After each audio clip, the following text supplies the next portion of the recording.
What happens when the life you were born into no longer fits the person you're becoming? That question sits at the heart of today's conversation. I am so excited to welcome Emily Adams. She's the founder of Leading with Human Design. Guys, Emily grew up in the Amish culture, a world defined by tradition, structure, and collective identity, and made the most courageous choice to step beyond it in order to discover who she truly was. Today, Emily helps leaders and teams understand how they're uniquely wired to lead, make decisions, and work together without burning out or forcing themselves into someone else's version of success. Her story and her work touch so many of the flavors we explore here at Five Flavors of Happiness: self trust, authenticity, and creating a life that actually feels good from the inside out.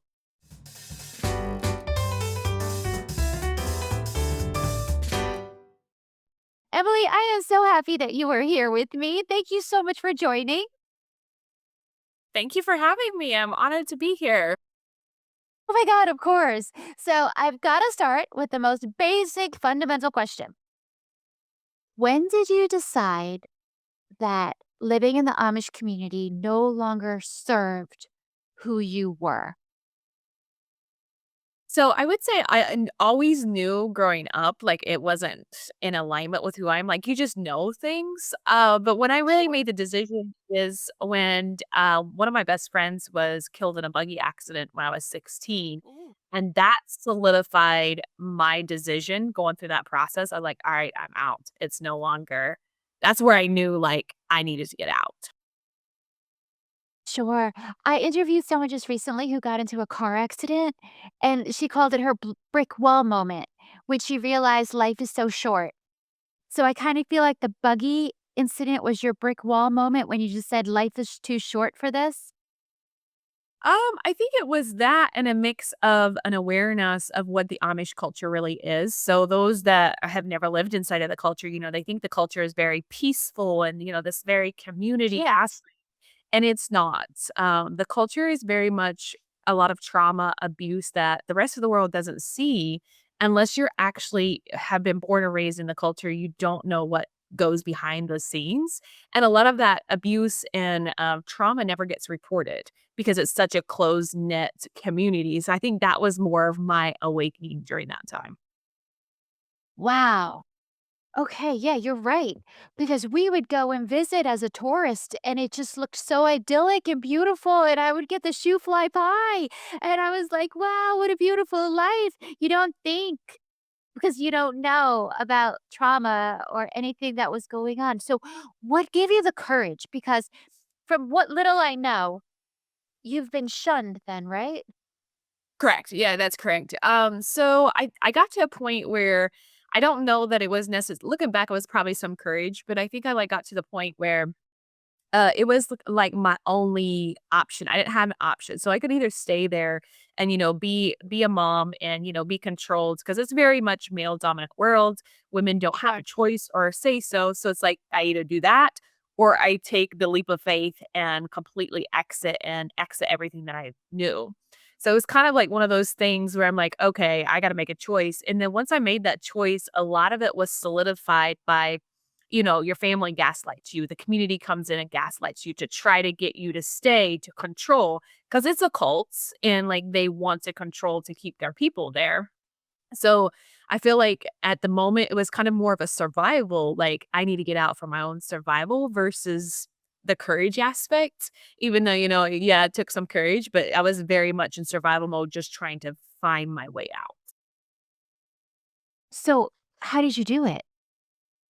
How did I do it? Yeah, That's but it. just out of curiosity, did you Yeah. did you leave in the middle of the night? Did you save up money? Because it must have been hard.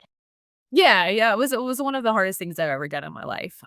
In one of the in one, it started with like a decision of it doesn't matter what the rest of the world says, and I went through this whole period, everybody sits down and has a conversation like you're gonna burn in hell, like all this trauma, if you Okay. exit, like there's no hope for you. That's their beliefs, right?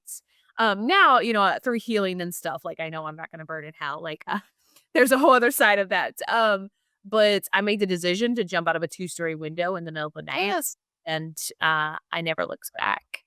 And I had a place to go on the outside, and from there, it was I went through a culture shock for a hot minutes, but ended up getting my GED and then later graduating from Purdue and, built my career up in the corporate space and then later started my business. Wow. So let's talk about the culture shock. What was the hardest thing to get used to? Because I mean, it must be crazy the amount of difference. I mean, you have your own company, you're obviously so tech savvy and you grew up without all of that technology. What was that like? So the biggest culture shock was understanding that one, the work ethic that the people have are completely different than what I was born and raised with. And then the other two was like, how do you dress? What is fashion? I felt for the longest time like I was kind of in this space where people could see that I used to be Amish and then see also speak fluent German. So I also had to learn like different language, different sayings, understanding like how to navigate that. And then the education system only went to eighth grade, which is equivalent to a sixth grade education. So understanding like how do I navigate getting my GED and then graduating and that was really challenging. And then for the longest time, I didn't feel like I ever really truly had community until I started competing in powerlifting. And then that experience taught me more about community. That is such an awesome segue because that was one of the questions I wanted to ask you. Thank you for leading that up so nicely. So, what got you into Yeah, so I went through a horrible divorce, and I needed like some kind of outlet. I had started working out, yeah, I had two boys. I was overweight, went through a divorce, and then I went to the Arnold in Columbus, Ohio. At the time, I was living in Indiana, and one of the guys at the expo asked me if I powerlifted, and I'm like, no, like I just work out for work out. And he was like, well, there's this good group out of Indiana. You should connect with them and start powerlifting. And when I started getting into it, I realized one, I was like super strong, but the more that I trained, the more that I felt my physical and my mental strength increase. And so then it became a thing of like competing against myself. I didn't care what other people were doing. I was just there to compete against myself. And it really gave me the power back and the power that I needed to stand in who I was and where I was going. And it completely changed a lot of things in my life. that it gave you community because it is hard to find community. And that is, I think, one of the most beautiful things from the outside, from an outsider's view about the Amish, because you are so tightly knit. So there is beauty. Okay, on the outside, it seems that there's beauty in that, but I'm glad you found it in the powerlifting community. So let's take a break and go into your career, human design. Tell me all about it. What is it for somebody who's never navigated and is like, oh, I want to go check this site out? Yeah, so how we came about with leading with human design has been a beautiful journey. In 2020, I found human design when I went through a spiritual awakening, and I was going, went to EMDR therapy, all the healing modalities to really unpack trauma and stuff. And human design was a tool that helped me understand how I operate, how I move without the conditioning of the world and without the conditioning of how I was raised. And it was this tool that I was like, "Okay, this makes sense," and it started to help me connect dots. I started using it for myself and embodying and living and practicing it. Then I started using it as a parent. Then I started using it with clients, and I'm like, "Okay, this is it." And what I saw with clients is the more that I used the tool, the better the results got. So then in 2025, me and my business partner, we made the decision to build out a tech platform. So what this platform is really it'll pull in your human design chart and it will help you embody and practice it on a daily basis. Because a lot of people know what their human design is, but they never practice it or learn how to use it so that way it can help them become back to their true self, more in alignment with who they are. And there's a lot of different facets in how you can use your human design, but I always say if you've never don't have no idea where to start, literally start with your design type, your inner authority, and your profile lines. that's enough to get you, like, some amazing results, and it really is an experience. So if you decide to learn it off my platform or off of someone else's, like, whatever somebody else is teaching, it's an experience, and you get to decide, what you wanna take away from that experience. Okay, so this is completely new to me. Um, so so is it a test that you take? Do you put in your birth date and your time to get it? How does it work? How do you figure it out? Yeah, so human design kind of combines a multitude of things. So it's based off Okay. of astrology, Kabbalah, like tree of life, quantum physics. And how it works, it's not a personality test because whether you take it today or tomorrow, the results are going to be the same. And you will put in your birth time, birth location, and your birth date. And based on that, it will pull in and it will tell you all your information. So then, based off that, our tech platform takes that and helps you start learning those specific things. That's so cool. So when you work with people, how once they learn their human design chart, how does it help them get through whatever obstacles that they have in life? Yeah, so when we work with somebody one on one, we always look at like what are the 3 to 5 challenges they currently have. So we see this a lot with a lot of people that they're either being burnt out or they're like, I've got everything on paper, but I kind of feel like I'm stuck and like there's like Mhm. something's missing and I don't know what it is. Or they have a team and their team is in chaos and they don't know how to manage that. So those are like different scenarios that we work with. So we always start with pulling their human design chart, explaining on what it is, what it looks like to be in alignment, and what certain aspects, are for them. And then based on that, we give them what we call life work to start embodying and practicing different things. And then there's also an unlearning of the conditioning that they've picked up because we've all picked up conditioning in, all different aspects of our life.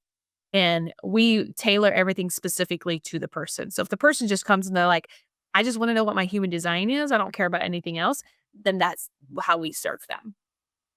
So what's an example of life work? What does that mean? Yeah. So what life work means, it's the embodiment of it. So we are huge on not just giving out information, but for you to practice what you've learned.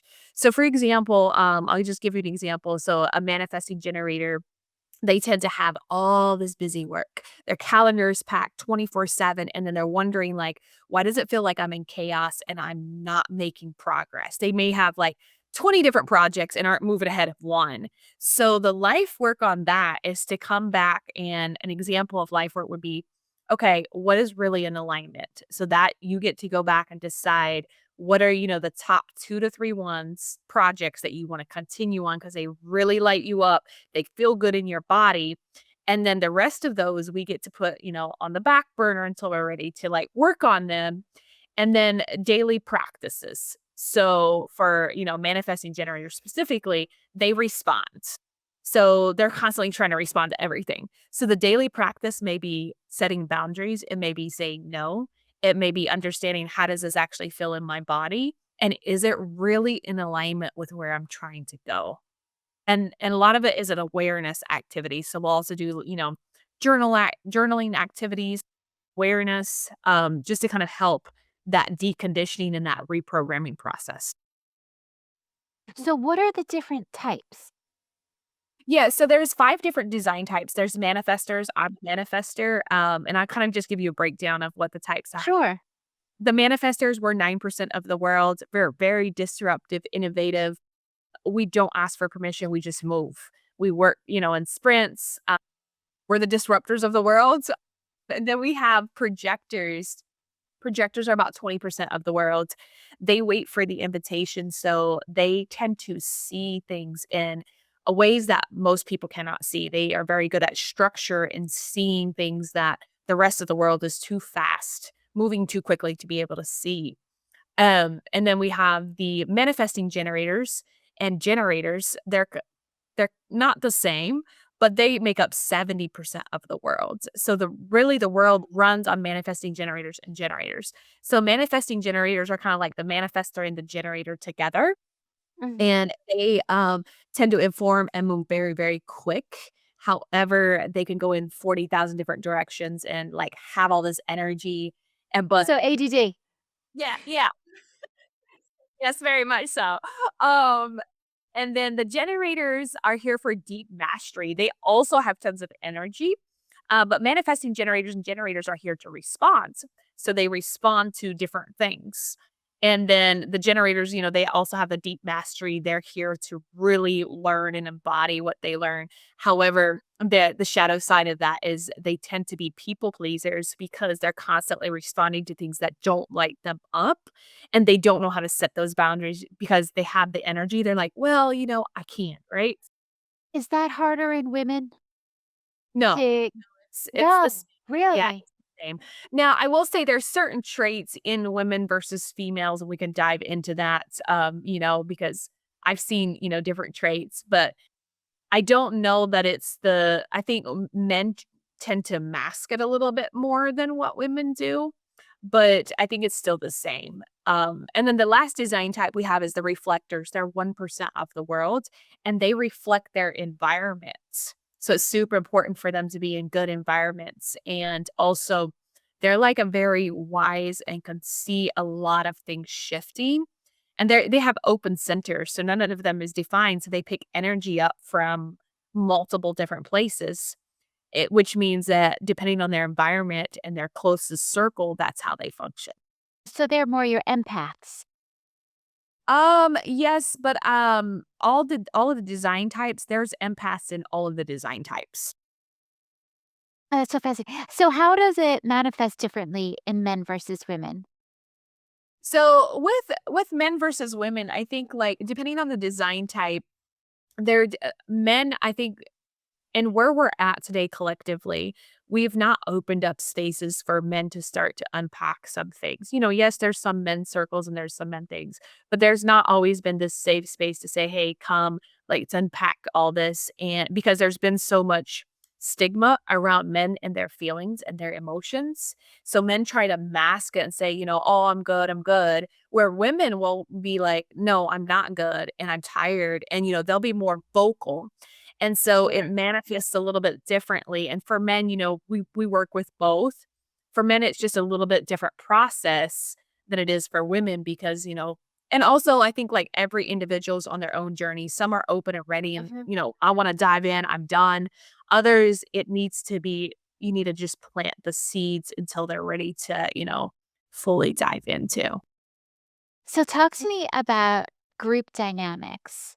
So what is it do you see usually like one type as the lead in the group dynamic and then there's, maybe the 70% is like if there's 5 people in the group, 4 of them are going to be the 70%. Is there any kind of group dynamic that works?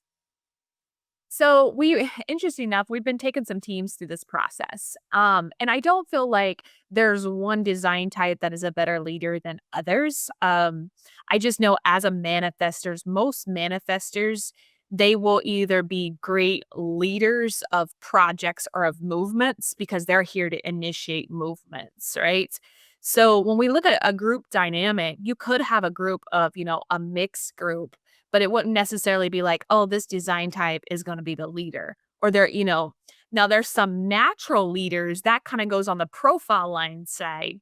So if we look at the profile lines, every person has profile lines that will tell you kind of who's your natural leaders. So for example, we have like, the 5 profile line, they're very a magnetic leader. They're the problem solvers, but they tend to solve problems that are not theirs. And then, we also have, like, the 6 line who is we I have a 6 line, I'm a 4-6. So we learn through, for the first 30 years of our life, we go through a lot and we learn through lived experiences. And then the next phase of our life is integration and, really embodying what we learned. And people naturally just want to follow us and because we're just natural leaders. Now, that's not to say that the other profile lines are not leaders or they can't be leaders. So when we look at a group dynamic, there's a lot of facets to see like which one would be the leader, which one would not. um, for me as a manifestor, I know from my experience, I have to really be able to trust that leader before I can fully get behind the movement or I'm out. I also know that I don't necessarily like leading teams. I love to lead like the movement or the projects of it. So it kind of goes back to individual, like what do they enjoy and where are they lit up the most? Tell me about those other 5 lines. I'm interested. So there's a combination of like 12 lines, right? So Okay. and you have 2 different lines. So, for example, we have a one line, they're like the deep investigators. They, like, tend to, like, investigate all the things, and then the shadow side of that is they have a fear of, the unknown, so they're waiting to be ready before they take that next step. Yeah, and so we teach human design an aspect of, like, we want you to look at your strengths and also the challenges. Because if you heal the challenging parts, you can get results. So if we have someone that has a one line, we're gonna immediately know the shadow side of that is they're gonna want to do all these things before they are ready to actually launch their business or actually lead a team or whatever that looks like. Then we have the 2 line. They're natural. They're just natural at what they do. Like, they don't know how they do it. They're just natural at what they do. However, the shadow side of a 2 line is they feel very unsupported even though they have support, and they also tend to not acknowledge their gifts or be able to see their gifts. So it's important to reflect their gifts and their value back to them, and also remind them that the world needs their gifts because that's what they're here for. Right. And then the 3 line is what we call, lived through experience. So they need to live it, to experience it, to learn. And they're very, very resilient. However, they will repeat cycles and life lessons that they don't really need to because they haven't learned the lesson yet. So if they know that they have a 3 line, they can see, okay, is this a repeat lesson? And do I want to learn it or not? And then they get to choose their experience. But they're constantly learning and navigating different spaces. And this can look, like dating the same person and then wondering why you're still dating the same person, even though they're not Sure. alignments. Or, constantly restarting your business. Like there's a lot of different scenarios. Then we have the 4 line. I'm a 4-6, so I have a 4 line.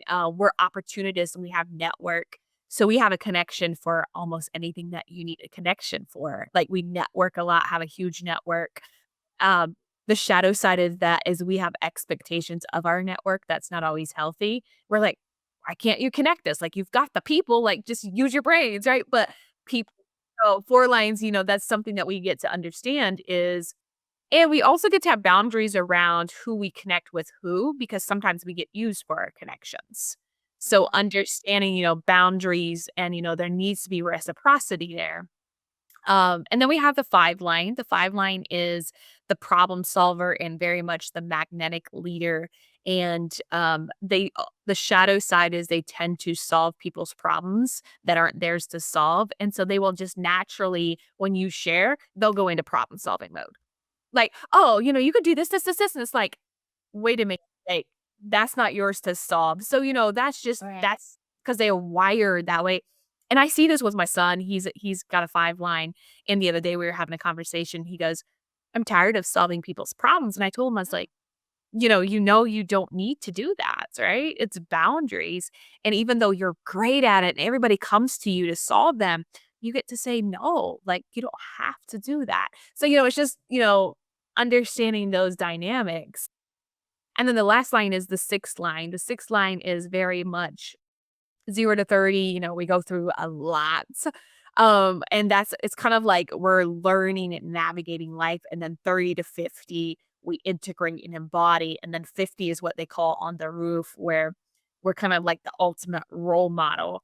But I do tell people who have a sixth line that you can be on the roof without being 50. I feel like some of us hit the role model a little bit sooner. So don't like let the ages, scatter you there. But also with the sixth line, the challenge with the sixth line is people just want to be around us to be around us because they just want to be in our energy and we don't always see why. And we're like, why do you want to follow us? Like, what's there?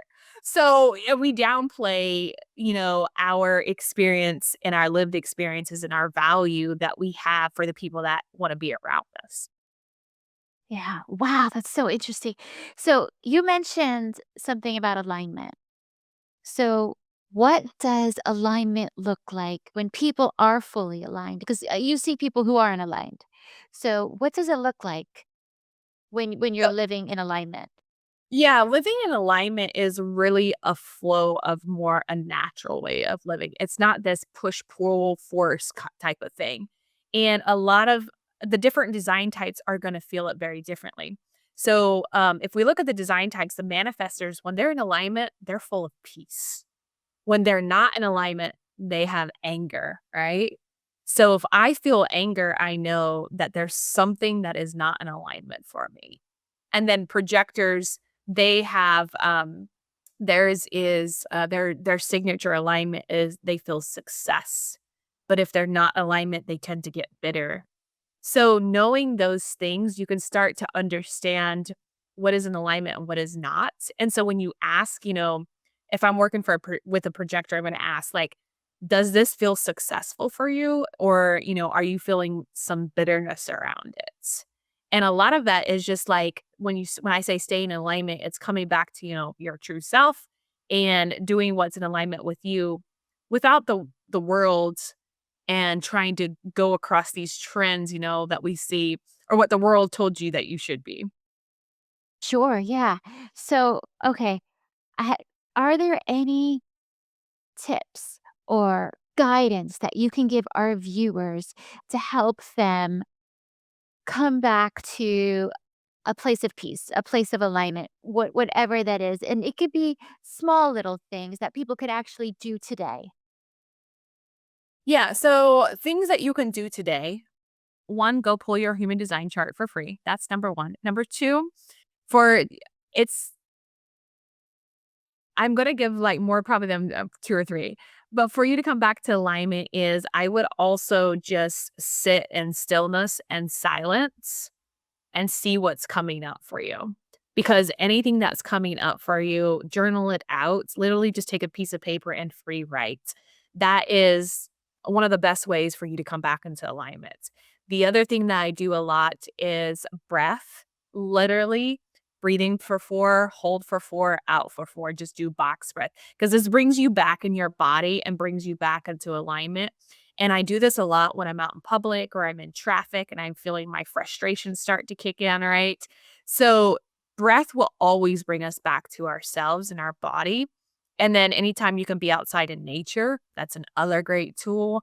And really understanding like the more that you understand yourself and what you feel and how you function, the more you can stay into alignment. And that it's a daily practice. You don't just wake up. And as much as I've been doing this work, I still catch myself, not being in alignment. And that's okay. Like this is the experience that we're all here having as souls is to come, always come back to our true selves. That is so beautiful. I can't wait to pull. As soon as we're done with this conversation, I gotta pull my chart. But let me ask you, since this is the 5 flavors of happiness, I just want to ask you one last question. And it's about how happiness, I believe, morphs and changes throughout time, throughout our lives and whichever season of life you're in and on your journey. How has happiness changed for you and what does it look like now? Beautiful question. How it's changed for me, happiness used to look very materialistic. It was outside of me. And how it looks now, it's very much internal. So it doesn't matter of, what's going on in the world or what challenges I'm facing. I can still find moments of happiness. I feel like now I have the choice to choose happiness, where in the past, I don't feel like I would have felt like I had that choice and I needed some kind of external, thing or person to make me happy. And now I feel like I have that within me. God, that's so beautiful. Emily, thank you so much for your time and sharing your story. It was so interesting. I am so enamored by your courage and I am so excited to pull my chart. And guys, if you're watching, Go check Emily out at Leading with Human Designer. We're going to drop the link to her website in the description. Thank you so much, everybody, for joining. And please like and subscribe. It helps this channel reach even more amazing people. Thanks, everyone.